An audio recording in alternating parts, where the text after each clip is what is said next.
say to Kim Jong-un in their face-to-face meeting?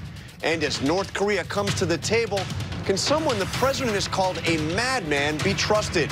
Plus, will Pompeo convince the president not to tear up the Iran deal? Those questions and more for Secretary of State Mike Pompeo, an ABC News exclusive. And live here in the studio, the top Democrat on the House Intelligence Committee responds. Plus, America divided. It's like we are two separate countries. In an age of anger, what's firing up voters this election year? Chris Christie and Donna Brazil join our Powerhouse Roundtable. What's fact, what's fiction, and what matters this week? From ABC News, it's This Week. Here now, Chief White House Correspondent Jonathan Karl. Good morning, and thank you for joining us this Sunday. In Michigan last night, President Trump was unfiltered and unrestrained, capping off a turbulent week of nomination drama, legal twists, and foreign dignitaries at the White House. But it was the meeting between North and South Korea's leaders that captured the world's attention. North Korea's Kim Jong-un and South Korea's President Moon taking the first steps on what may be an historic journey. You see Kim here shaking hands with the South Korean leader, crossing into South Korean soil, and the two of them crossing back to North Korea hand in hand. A few small steps, a giant symbolic gesture. Both leaders pledged to formally end the Korean War, sealing their joint declaration with a hug and then appearing together in front of the press. President Trump hailed the meeting as a major breakthrough that he made possible. He's also touting Mike Pompeo's secret meeting with Kim Jong-un. The White House released these photos of that meeting to pave the way for the upcoming summit between Kim and President Trump. There are a lot of questions about that meeting. The biggest, will it lead to the kind of breakthrough that has eluded President Trump's predecessors? Late yesterday, we talked to Mike Pompeo in his first interview as Secretary of State. He had just arrived in Saudi Arabia. Secretary Pompeo, thank you for joining us on your very first trip as Secretary of State. Thank you, Jonathan. It's great to be with you. So I want to start with those incredible images that we saw of Kim Jong-un stepping into South Korea, the first time we have ever seen a North Korean dictator do that. How big, how significant was that moment? Yeah, Jonathan, I think it's a big deal. It's important. Every step along the way matters. The objective remains the same: complete, verifiable, irreversible denuclearization. That's been the administration's goal. President Trump has put economic pressure on the North Koreans, and it appears to have given us this opening, this real opportunity for something that would be transformative for the world if we can achieve it. And let's look at those more remarkable images of your meeting with Kim Jong-un. The two of you just standing there side by side.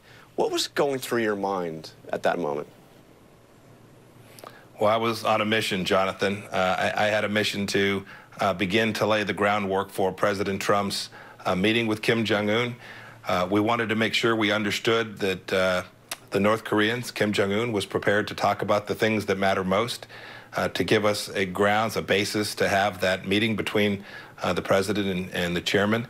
I was very focused on that in that moment. The president said that the meeting between the two of you was entirely unplanned and it lasted for more than an hour. How did it come about? Well, I was there on a mission. I was aiming to achieve the goals the president set forward to me. It became clear that I was going to get the chance to meet with Kim Jong-un to discuss some of the details, but most importantly, to take a read on whether there was an opportunity here for our two countries to achieve this. And when I came back, I reported into the president the discussion. It was a productive one. There remains a great deal of work to do, but we at least have an opportunity here to do something that's incredibly important. As the CIA director, you obviously spent a lot of time, and the CIA has spent years resources on trying to read the North Korean leadership, trying to understand Kim Jong-un. What did you come away learning about him in that meeting? Well, anytime you get a chance to meet face-to-face with someone, you get a better read about what they're thinking, whether they're really prepared to do something that is historic and different and We've got a long history in negotiating with North Korea. Repeatedly, they have taken actions only to find that those promises proved false or unworthy, or they were incapable of achieving them. My goal was to try and identify if there was a real opportunity there. I believe there is. Who knows how the ultimate discussions will go? There's a lot of work left to do, but I'm very hopeful that the conditions that have been set by President Trump give us this chance. The president said that you have a good relationship with Kim Jong-un after this. A good relationship, do you? We had a good conversation. We talked about serious matters. He was very well prepared. I hope I matched that. We had a extensive conversation on the hardest issues that face our two countries. I had a clear mission statement from President Trump. When I left there, Kim Jong-un understood the mission exactly as I've described it today. And he agreed that he was prepared to talk about that and to lay out a map that would help us achieve that objective. Only time will tell if we can get that done. So you went there to set up this summit meeting between Kim Jong-un and the president, or to take steps towards doing that. What do you, looking at this, what is your assessment? What is the best plausible outcome that we can see after this first meeting of Donald Trump and Kim Jong-un? Well, we hope a number of things could be achieved. I talked about getting the release of the American detainees. And then we talked a great deal about what it might look like, what this complete, verifiable, irreversible mechanism might look like. And so when the two leaders, the only people who can make those decisions, will be in a room together, they can set the course. They can chart the outcome. They can then direct the teams to go deliver that outcome. And the best outcome would be that the two agree that they're going to get there and charter their teams to go make that happen. So I want to play for you something that the National Security Advisor, John Bolton, said shortly before he came into the administration, but right after this planned meeting was announced. This is what he said about negotiating with the North Koreans. There's an all-purpose joke here. Question: how do you know that the North Korean regime is lying? Answer: their lips are moving. So that was obviously before John Bolton became National Security Advisor. He's now working on this meeting. But given all of the broken promises on the nuclear issue that we have seen under President Clinton, President Bush, President Obama, three different North Korean leaders now, can you really trust anything that comes out of a meeting with Kim Jong-un? Jonathan, this administration has its eyes wide open. We know the history. We know the risks. We're going to be very different. We're going to negotiate in a different way than has been done before. We're going to require those steps. We use the word irreversible with great intention. We're going to require those steps that demonstrate that denuclearization is going to be achieved. We're not going to take promises. We're not going to take words. We're going to look for actions and deeds. And until such time, the president has made incredibly clear, we will keep the pressure campaign in place until we achieve that. That's different. And so in each case, both countries will have to do more than words. We'll have to actually deliver an outcome that is the one that Kim Jong-un and I had the chance to talk about at the direction of the president. So you looked into his eyes. You spent more than an hour with him. You said it was a good conversation. The president said it was a good relationship that was developed. The president's also called him a madman, and the president's not alone in calling Kim Jong-un a madman. How do you build a relationship with somebody who is seen as a madman? You know, I'm not one to do much about navel gazing or eye staring. I'm looking for actions, and that's what President Trump is asking for, too. We have built a coalition, a diplomatic coalition has come together to put pressure on Kim Jong-un. President Trump and that pressure campaign are the reasons Kim Jong-un wants this meeting. It's the objective of our administration to achieve the outcome. That's what we'll be looking for between the president and Kim Jong-un. Do you think he's really had a change of heart on this? I mean, if you look at Kim Jong-un, this is somebody who assassinated his uncle right after coming into power, poisoned his half-brother, did more to advance North Korea's nuclear facilities, its missile capabilities than his father, did more to advance the military than his grandfather. Do you really think that he has had a change of heart on this and he is ready to give up the pride of that country right now, its nuclear program? Kim Jong-un's going to have to make a decision. he's going to have to make a big decision. Does he want the pressure campaign to continue? Does he want President Trump to continue to place him in the location that he finds himself today?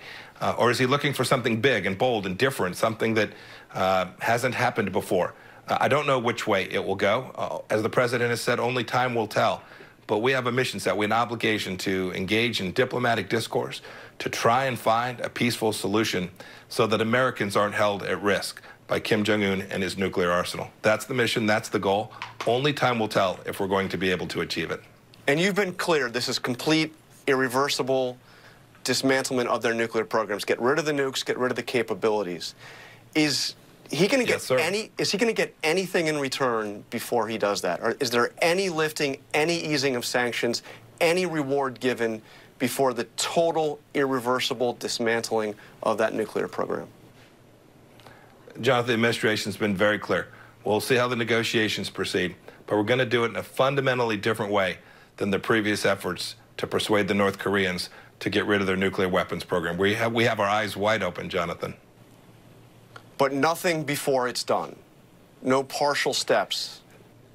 Jonathan, we have our eyes wide open. You were CIA director for 15 months. You had a sense. You've seen all the intelligence on this. We've seen the assessments. Are you confident that we truly know the extent of the North Korean nuclear program? Do we know where his bombs are? Do we know where all his nuclear facilities are at this point? Jonathan, I'm not going to go into any detail on that. Well, I'm just asking if you're confident in the assessment. I'm asking you what the assessment is. Do you believe, because he's hidden nuclear capability in the past? Jonathan, I'm not going to talk about intelligence matters on the show this morning. I apologize for that. You understand that I simply can't do that. So if diplomacy fails on this, is there a military option? Is there a realistic military option for getting rid of that nuclear program? The President has been very clear, Jonathan. We're not going to allow Kim Jong-un to continue to threaten America. We're not going to let him develop a program such that Americans are held at risk. I want to play something you said in July at the Aspen. Jonathan, I'm sorry. Jonathan, I'm sorry. I apologize. I'm going to have to run. Can I just ask you one more question before we head out here? Sure. I want to play something you said at the Aspen Forum in July. The North Korean people, I'm sure, are lovely people and would love to see him go as well. As you might know, they don't live a very good life there. So that was in July. That now, since then, you have been to North Korea. You have met directly with Kim Jong-un. Do you still think that the people there in North Korea would like to see him go? Jonathan, what I said that evening, I still believe. The people of North Korea live in very difficult conditions. I believe that one of the reasons that Kim Jong-un is engaged in this conversation is that the pressure campaign that has been applied by President Trump and indeed by the world has put them in an even more tenuous, more difficult position. And so I'm optimistic. We will work hard to see if we can't find a solution so that the North Korean people can, in fact, live a better life. Our thanks to Secretary Pompeo, who spoke